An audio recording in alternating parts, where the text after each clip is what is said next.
शेवटच्या क्षणी नियती आता जबरदस्त चमत्कार करणार आहे. प्रतिमा व सायलीचं नातं, खरं नातं सर्वांच्या समोर येणार आहे. पुन्हा एकदा प्रिया तोंडावरती पडत सगळंच प्रकरण आता तिच्यावरती शेकणार आहे. ठरलं तर मगच्या 7 ऑक्टोबरच्या भागात अर्जुन चैतन्य दोघेही विचार करत असतात की सायलीला अर्जुनने जे कारण दिलं आहे ते तिला पटलं असेल का. चैतन्य तिथे अर्जुनला म्हणतो की अर्जुन, माझ्यापेक्षा जास्त चांगला तू सायली वहिनींना ओळखत असशील ना. तेव्हा अर्जुन चैतन्याला सांगतो की हो, मिसेस सायली ना अगदी पाण्यासारख्या आहेत, निर्मळ मनाच्या. त्यांचा राग ना पटकन लक्षात येईल माझ्या. मी एक काम करतो, खालती जातो आणि त्यांच्यावरती बारीक नजर ठेवतो, म्हणजे नक्की त्यांच्या मनात काय चाललंय हे मला कळेल. तेव्हा चैतन्य अर्जुनची थट्टा करतो आणि म्हणतो, एवढा नामवंत वकील आहेस तू, अशा 25-25 केसेस तुझ्या समोर पडून आहेत आणि तू कशाचा विचार करतोयस तर बायकोचा. प्रेमात वेडे झालेले पाहिले आहेत मी, परंतु इतके वेडे झालेले कधीच नव्हते पाहिले. तेव्हा अर्जुन चैतन्याला म्हणतो की मार खाशील तू आता. इतक्यातच कल्पनाचा खालतून आवाज येतो की अर्जुन चैतन्याला तिने जेवायला बोलावलेलं असतं. तेव्हा चैतन्य अर्जुनला म्हणतो की चला, तुमची बायको आता पुढे नक्की काय विचार करते हे पाहण्याची वेळ झाली आहे. आणि दोघेही खालती जातात. तर सगळेच जण तिथे जेवायला बसलेले असतात. अर्जुन चैतन्य जेव्हा येतात तेव्हा सायली म्हणते की मी तुम्हाला जेवायला बोलवायला येणारच होते, परंतु इतक्यातच आईंनी तुम्हाला हाक मारली. सायली अगदी त्या दोघांशीही नॉर्मल वागत असते. ती असं दाखवत असते की जसं काही घडलेलंच नाहीये. त्याच नंतर सायली अर्जुनला विचारते की तुम्ही काय खाणार आहात, तुम्हाला पोळ्या वाढायच्या आहेत की आमटी भात. तेव्हा अर्जुन म्हणतो की आमटी भात. त्यानंतर ती पाहते तर अर्जुनच्या प्लेटमध्ये आता वाटीच आणलेली नसते आणि सायली वाटी आणण्यासाठी किचनमध्ये जाते. अर्जुन चैतन्याला म्हणतो की या नॉर्मल वागतात, म्हणजे नक्कीच यांच्या मनात काहीच नाहीये. तेव्हा चैतन्य म्हणतो की बरं झालं तू सुटलास. त्यानंतर सायली जेव्हा भाजी घेऊन आलेली असते ती घरातील सगळ्यांनाच विचारते भाजी देऊ का, आणि त्याचनंतर ती प्रतिमाला विचारते की तुम्हाला काही हवं आहे का. तेव्हा प्रतिमा सांगते की भाजी. तर सर्वच जण आता चकित झालेले असतात, कारण सायलीची युक्ती आता कामी आलेली असते. हळूहळू प्रतिमा सर्वांचीच बोलत असते. तर त्याचनंतर सायली प्रतिमाला विचारते की प्रतिमा त्या आज ना मी बटाट्याची भाजी जरा वेगळे फोडणीने केली आहे, तुम्हाला कशी वाटली, आवडली का. तेव्हा प्रतिमा म्हणते की हो, छान आहे जिऱ्याची. घरातले सगळेच जण आता खूप खुश असतात. प्रतिमा थोडं थोडं का असेना परंतु सर्वांशी बोलत असते आणि प्रियासाठी हा धोक्याचा इशारा असतो, कारण प्रतिमा सगळंच जर अचानकपणे बोलायला लागली आणि त्यात तिला काही आठवलं तर मग काही खरं नाही. अश्विन सर्वांच्या समोर म्हणतो की वा, आता प्रतिमा त्या सायली वहिनींना याची रेसिपी सुद्धा सांगेल. तेव्हा परत सगळेजण खतखतून हसत असतात. तर प्रिया मात्र थोडी घाबरलेली असते. ती विचार करते की आता या प्रतिमाला सर्वांच्याच पासून दूर न्यावं लागेल, ही जरा जास्तच बोलते आहे. स्पेशली हिला सायलीपासून जास्त लांब करावं लागेल. इतक्यातच प्रिया तिथे रविराज पूर्ण या दोघांनाही म्हणते की मला तुमच्याशी काहीतरी बोलायचं आहे महत्त्वाचं. तिथेच आता अर्जुन सायली घाबरून एकमेकांकडे पाहतात, कारण त्या दोघांनाही भीती वाटत असते की प्रियाने जे काही केलेलं असतं त्यात अर्जुनने प्रियासोबत फक्त प्रेमाचं नाटक करून सत्य वदवण्याचा प्रयत्न केला होता. बहुतेक ही गोष्ट ती रविराजांना सांगेल आणि त्याच एका कारणाने ते दोघेही घाबरलेले असतात. घाबरलेला अर्जुन विचार करतो की मी हिच्यासोबत प्रेमाचं नाटक केलं होतं हे सर्वांसमोर सांगून ही आता तमाशा करेल का. इतक्यातच रविराज प्रियाला म्हणतात की बोल ना. प्रिया सर्वांच्या समोर सांगते की बाबा, आई आता हळूहळू रिकवर होते, ते पाहून मला खरंच खूप छान वाटतं आहे, परंतु मला आता असं वाटतं आहे की आई तिच्या हक्काच्या घरी जाऊन आणखीन बरी होईल. प्रियाला फक्त त्रास द्यायचा असतो सायलीला, आणि प्रतिमाला जर सायलीपासून दूर नेलं तर आपोआपच तिला त्रास होऊ शकतो हे प्रियाला चांगलंच माहिती असतं, आणि म्हणूनच प्रियाने हा स्वतःचा निर्णय रविराजांना सांगितलेला असतो. खरं तर प्रियाच्या निर्णयाने घरातील सगळ्यांनाच धक्का बसलेला असतो. इतक्यातच पूर्णाजी प्रियाला काहीतरी बोलणार. तेव्हा प्रिया म्हणते की पूर्णाजी, आता तुला नक्की काय म्हणायचं आहे ते मला कळतं आहे. तू ही तेच म्हणणार असशील ना की हे घरसुद्धा आमचंच आहे, आईचं हे माहेर आहे. हे बघ पूर्णाजी, इथे जशा आईच्या आठवणी आहेत त्याचप्रमाणे त्याही घरीत आईच्या काही आठवणी आहेतच ना. इथं जशी तुम्ही सगळेजण मिळून आईची काळजी घेता, तशीच तिथे सुमन काकी, नागराज काका ही काळजी घ्यायला आहेतच की. खरं तर प्रियाचा निर्णय कोणालाच पटलेला नसतो, कारण प्रतिमा त्या घरून जाऊ नये असंच सर्वांना वाटत असतं. तर तिथे प्रताप म्हणतो की अगं तन्वी, ते सगळं प्रतिमा इथे राहिल्यानंतर सुद्धा होऊ शकतं ना. तेव्हा प्रिया सांगते की हो प्रताप मामा, मला कळतं आहे की तुला काय म्हणायचं आहे, परंतु तिथे आईचा खरा संसार आहे ना, आणि माझं बालपण तिथेच गेलं आहे. तिथे गेल्यानंतर आईला सगळं काही आठवू शकतं. अश्विन तिथे प्रियाला सांगतो की तन्वी, अगं प्रतिमा त्याला योग्य ट्रीटमेंट मिळते ना इथे. तेव्हा प्रिया सांगते की त्यात काही शंकाच नाही आहे अश्विन, आईला योग्य ट्रीटमेंट मिळते आहे, परंतु आई पूर्णपणे कधी बोलायला लागेल सांगता येत नाही ना. म्हणजे त्या गोष्टीसाठी किती महिने लागतील, आणि बाबा आपण आता तेवढे महिने इथे राहणार आहोत का.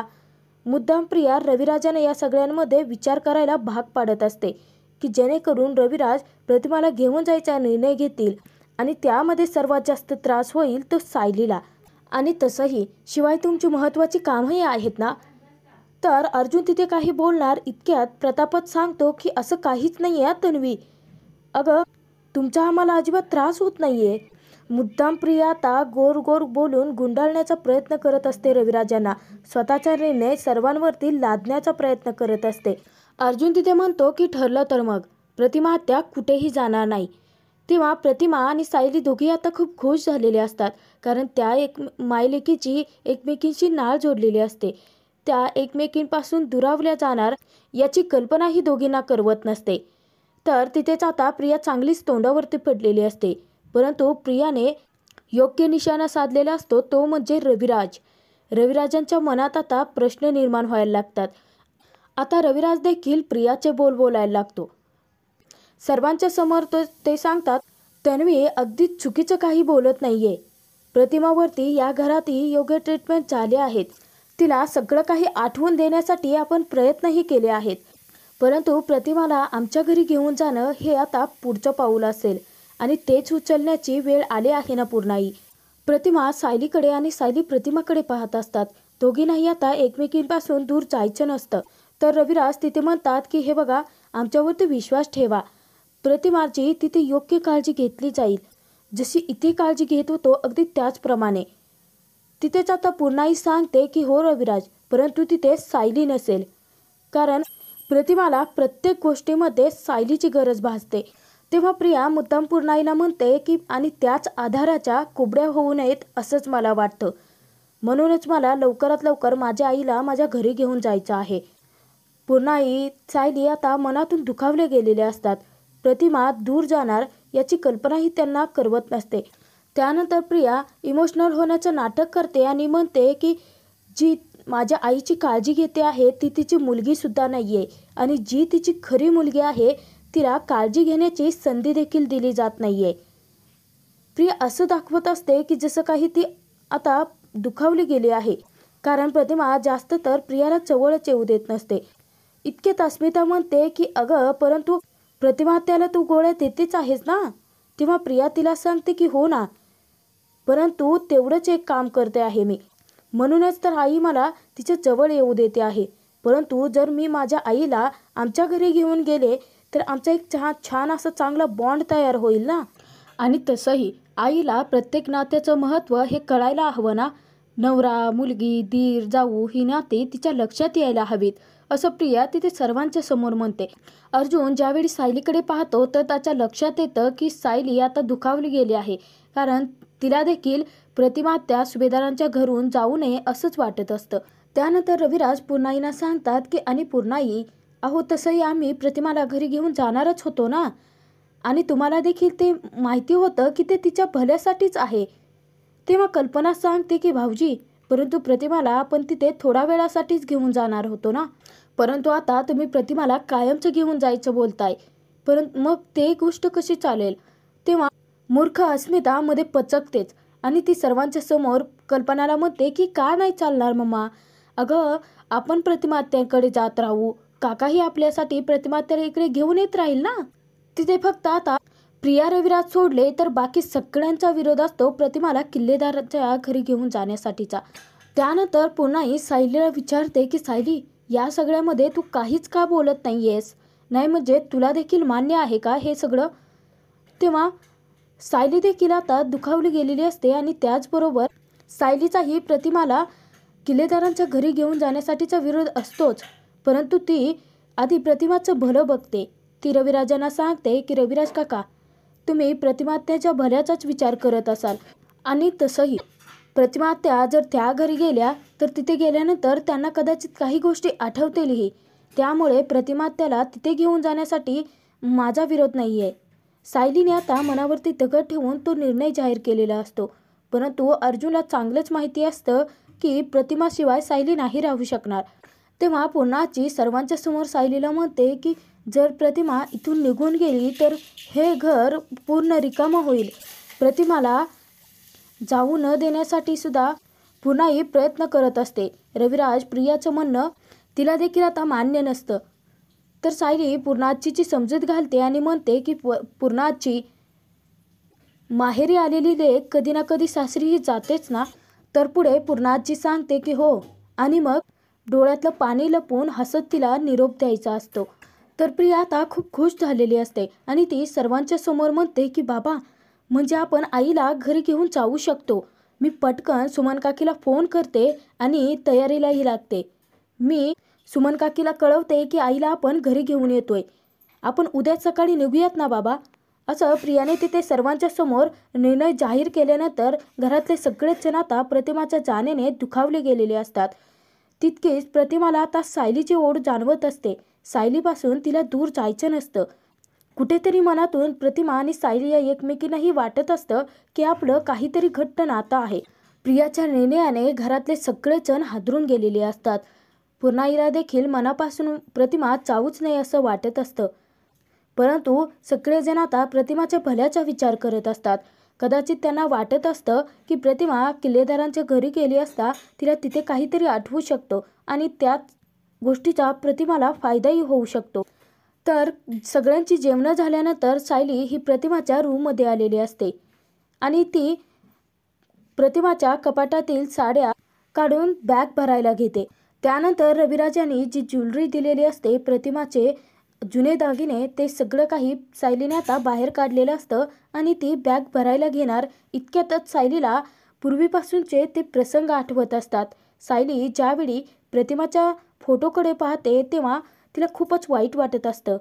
तिला आठवतं की मंदिरामध्ये प्रसाद देत असतानाच देवी आईने दिलेल्या कौलनुसारच प्रतिमा तिला भेटली होती पहिल्यांदा. नियतीने मायलेकीची हृदयस्पर्शी भेट घडवून आणलेली असते. त्यानंतर सायली जसजशी प्रतिमाच्या फोटोजवळ येते तसतसं सायलीला पुढचे प्रसंग आठवतात की सायली सर्वांच्या समोर प्रतिमाला पहिल्यांदा घेऊन आलेली तो दिवस, ज्यावेळी प्रतिमा सुभेदारांच्या घरात पाऊल ठेवताना देखील थरथर कापत होती, खूप घाबरत होती. ज्यावेळी सुभेदारांनी प्रतिमाचा पहिल्यांदा चेहरा पाहिला होता तेव्हा सगळ्यांनाच आनंदाचा धक्का सायलीने दिला होता आणि हळूहळू सायली परत प्रतिमाला सगळं काही आठवावं यासाठी प्रयत्न करत राहायला लागली. सायलीने सर्वांच्या सोबत आता प्रतिमेला नाश्त्याला बसवलेलं असतं, तोही क्षण तिला आठवत असतो. त्यानंतर सायलीला पुढचा प्रसंग आठवतो, तो म्हणजे सायलीने स्वतःहून प्रतिमाला एखाद्या लहान मुलासारखं गास भरवला होता. हळूहळू मायलेकीची वीण घट्ट होत गेली. त्याचनंतर सायलीने पहिल्यांदा प्रतिमाला साडी नेसवून सर्वांच्या समोर घेऊन जात मोठं सरप्राईज दिलं होतं.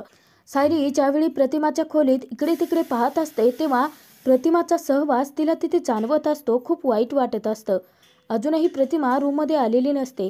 तर सायलीला एक एक क्षण आठवत असतात. तिने जेव्हापासून प्रतिमाला सुभेदारांच्या घरात आणलेलं असतं तेव्हापासूनचे प्रतिमासाठी सायलीने केलेले सगळे प्रयत्न, मग ते आता अंताक्षरीचा खेळ खेळून प्रतिमाला सगळं आठवून देण्याचा प्रयत्न असो किंवा सर्वांना मोठं सरप्राईज देण्यासाठी प्रतिमासोबत काढलेली रांगोळी असो. त्यानंतर सायली ज्यावेळी बेडवरती बसते तर तिथेच आता सायलीने प्रतिमाच्या सगळ्या साड्या बॅगेत भरायला घेतलेल्या असतात. जेव्हा सायलीचं त्या साडीकडे लक्ष जातं तेव्हा तिला रक्षाबंधनाचा तो प्रसंग आठवतो आणि ती स्वतःशीच बोलते की ही तर तीच साडी आहे जी प्रतिमातेने रक्षाबंधनाच्या दिवशी घातली होती. त्याचनंतर सायली स्वतःशीच पुढे बोलते की या खोलीला देखील आता प्रतिमात्यांचा सहवास लाभला आहे. ज्यावेळी प्रतिमात्या या खोलीतून निघून जातील तर हे कपाटही आता रिकामं होईल आणि त्याचबरोबर या खोलीला देखील त्यांची ऊब ही जाणवतच राहील. असं बोलत सायलीला आता गणपती बाप्पाच्या आगमनाचा प्रसंग आठवतो की सायलीने प्रतिमा आत्या रविराजांच्या साथीने म्हणजे तिच्या खऱ्या आईवडिलांच्या साथीने गणपती बाप्पाची प्राणप्रतिष्ठा केली होती. त्यानंतर सायली आता मनावर दगड ठेवते आणि स्वतःचीच समजूत घालण्याचा प्रयत्न करते की त्या कधीतरी जाणारच होत्या ना आणि त्या आत्ता जात आहेत.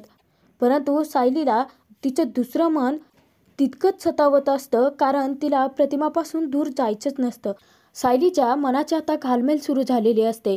विचारांचं काहूर माजलेलं असतं तिच्या मनात. ती स्वतःशीच बोलते की मग मला इतकं त्या जातात म्हणून अस्वस्थ का वाटत असेल. त्यानंतर सायलीला तो प्रसंग आठवतो की ज्यावेळी सायली प्रतिमासोबत गप्पा मारत होती तेव्हा प्रतिमाने सायलीला खूप मोठा अधिकार दिला होता, ते म्हणजे आई म्हणण्याचा. त्यानंतर सायलीच्या डोक्यात प्रकाश पडतो आणि ती विचार करते की मी प्रतिमा आत्यांना म्हणू का, हे घर देखील तुमचंच आहे, तुम्ही इथेच राहा. तर तोचपर्यंत प्रियाने सुमनला फोन करून आनंदाची बातमी दिलेली असते की रविराज आणि प्रिया दोघेही आता दुसऱ्या दिवशी प्रतिमाला घेऊन किल्लेदारांच्या घरी येत आहेत. तेव्हा सुमनच्या आनंदाचा पारावार उरलेला नसतो. सुमन खूप खुश होते आणि ती प्रियाला फोनवरती सांगते की काय ग तन्वी, तुम्ही प्रतिमा वहिनींना घेऊन इथे येत आहेत, ही गोष्ट तुम्ही मला 2-3 दिवस आधी का नाही सांगितलीत, म्हणजे त्यांच्या स्वागताची छान तयारी तरी करता आली असती ना मला. प्रियाच्या लक्षात येतं की प्रतिमा किल्लेदारांच्या घरी जाते म्हटल्यानंतर सुमनला किती आनंद झाला असेल. तर रविराजाने देखील आता आपली बॅग पॅक करायला घेतलेली असते. तेव्हा प्रिया फोनवरती सुमनला सांगते की अगं ऐकून तरी घे ना काकी, हे सगळं आत्ता थोड्या वेळापूर्वीच ठरलं आहे आमचं. आम्ही उद्या सकाळीच आईला घेऊन आपल्या घरी येतो आहोत. आता आपण सगळेजण मिळून एकत्र छान राहूयात. खुश झालेली सुमन प्रियाला सांगते की तन्वी, तू आता माझ्याशी गप्पा मारत बसू नकोस हा. मला ना वहिनी येतात म्हटल्यानंतर जय्यत तयारी करावी लागेल त्यांच्या स्वागतासाठीची. मला ना आता काय करू आणि काय नको असं झालं आहे. तर प्रिया आता इशाऱ्याद्वारे रविराजांना सांगते की सुमन किती खुश आहे. त्यानंतर प्रिया फोन ठेवून देते. सुमन इतकी खुश झालेली असते की ती आता विचार करायला लागते की प्रतिमाच्या स्वागतासाठी काय तयारी करता येईल तिला. सुमनची आता लगबग सुरू झालेली असते. ती विचार करते की हे पडदे मला आता बदलून घ्यावे लागतील, या सोफ्यावरती उशा देखील ठेवावे लागतील. सर्वात आधी म्हणजे मला हे घर अख्खं स्वच्छ करून घ्यावं लागेल. वहिनींना घरात धुळीचा एक कणही चालत नाही. आणि त्यानंतर ती विचार करते की ती प्रतिमासाठी जेवण काय बनवू शकते. त्यानंतर तिच्या लक्षात येतं की प्रतिमाला बटाट्याची भाजी आणि साबुदाण्याची खिचडी खूप आवडते. आता आनंदाने वेडेपिशी झालेली सुमन ज्यावेळी सगळी काही तयारी करण्याचा विचार करत असते इतक्यातच तिथे नागराज येतो आणि तो विचारतो की कसली तयारी चालू आहे. सुमन तिथे सांगते की आत्ताच मला तन्वीचा फोन आला होता. तेव्हा नागराज अंदाज लावतो आणि सुमनला विचारतो की काय, म्हणजे प्रतिमा वहिनीची स्मृती परत आली की काय. तेव्हा सुमन सांगते की अहो ती तर येईलच हो, परंतु एक आनंदाची बातमी आहे. रविराज भाऊजी आणि तन्वी प्रतिमा वहिनींना घेऊन उद्याच घरी परत येत आहेत आणि तेही कायमच्या. नागराजला आता घाम फुटलेला असतो. तो पूर्ण घाबरून जातो आणि विचार करतो की या प्रियाने ही बातमी तर सर्वात आधी मला द्यायला हवी होती. त्यानंतर सुमन जेव्हा नागराजला पाहते तर नागराजचा चेहऱ्याचा रंग उडालेला असतो. सुमन विचारते की काय झालं. तेव्हा नागराज तिला गोड बोलून गुंडाळतो की टेन्शन आलं आहे मला देखील तुझ्याच सारखं, म्हणजे एवढी सगळी तयारी करायची आहे आपल्याला आणि वेळ किती कमी आहे आपल्याकडे. तेव्हा सुमन तिची बडबड चालूच ठेवते. तर नागराज तिला सांगतो की अगं जा तयारीला सुरुवात तर कर. तर इकडे सायली ज्यावेळी अस्वस्थ असते तेव्हा अर्जुन तिच्या जवळ येतो. अर्जुनला आधीच कळालेलं असतं की सायलीच्या मनात आता नक्की काय घालमेल सुरू आहे. तिच्या अस्वस्थ होण्यामागचं कारण प्रतिमा कायमची सुभेदारांच्या घरातून जातोय हेच असतं. अर्जुन सायलीला विचारतो की काय झालं मिसेस सायली, तुम्ही अस्वस्थ का आहात. तेव्हा सायली सांगते की सर मला ना आता कसं तरीच होतं आहे. या घरात मला प्रतिमा त्यांची सवय झाली आहे आणि आता त्या जाणार आहेत म्हटल्यानंतर तेव्हा अर्जुन म्हणतो की मिसेस सायली हे तर कधीतरी होणारच होतं ना.